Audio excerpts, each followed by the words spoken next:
زه د ګران ممبر چې په دې ټایم کې د ګران ممبر سره چا په دې پروګرام کې خواري کړې ده، زه د هغوی د زړه د کومې شکریه ادا کوم. او دلته چې څونه ملګري زموږ راغلي دي، څونه مشران زموږ شاته ناست دي، زه د زړه د کومې د هغوی شکریه ادا کوم او هغوی ته دا ذمهواري په واله کوم چې جناب بخپیدار خان مرحوم برسي را روانه ده. انشاءالله تعالی زه ستاسو باندې اعتماد ساتم چې دغه برسي به په دغه ځای کې به صرف او صرف زه یې نه ما نو د کتیاړۍ سړی به او د تازهګرام یونین کونسل به سړی به ډېر تاریخ چې د بخپیدار خان د برسي چې هغه موږ دا خبر چې لکونه نه خو چې زرګون ته خامخا ورسوو. زموږ کوشش دا او زموږ دعا هم دا ده چې الله پاک دې اخر دا ښایسته کړي چې کوم لارې موږ ته ښولې ده او زموږ کوشش دا یم چې په هغه طریقه باندې دغه نعیم الله ته هم هدایت دا دی بلکې هغه په خپله هم طی کړی دی چې په هغه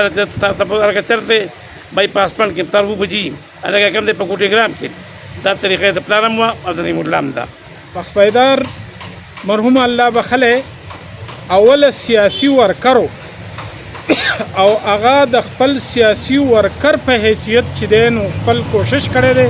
خپل محنت یې کړی دی او د هغې بنیاد باندې چې نو هغه بیا سیاسي لیډر جوړ شوی دی. غونډه چې کومه روانه ده زمونږ مقصد د برسۍ په حواله باندې د بخپیدار مرحوم چې کومه برسي ده په هغې حواله باندې خبرې کول دي. اعوذ بالله من الشیطان الرجیم بسم الله الرحمن الرحیم. چې قدرمن کتونکو دا وخت زه په کتیاړۍ کې ولاړ یم چېرته چې د بخپیدار خان مرحوم د برسۍ د تیارۍ په سلسله کې د یونین کونسل تازهګرام د مشرانو میټینګ دی د ظاهر شاه لالا په صدارت کې او دغه نور تاسو ګورئ د تازهګرام نه دغه مشران راغلي دي، د جنګونه راغلي دي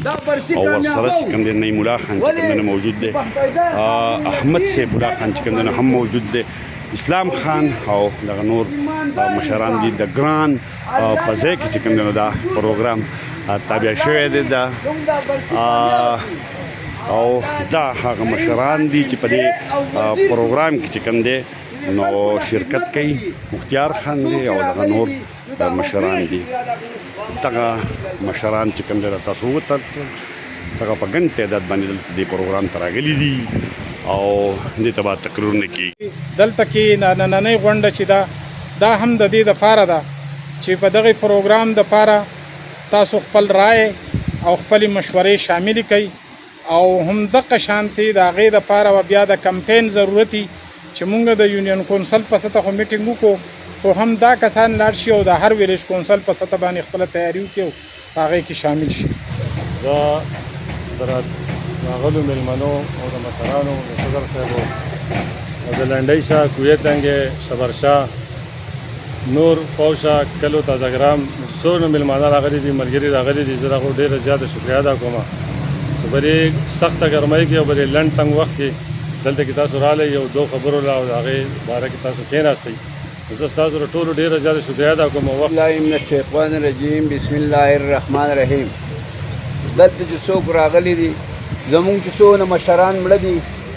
الله دې وله جنت فردوس ورکړي. اسحاق لا بخپیدار خان لا او ټول زمونږ مشرانو چې څونه د دنیا نه تلي الله دې وبخي.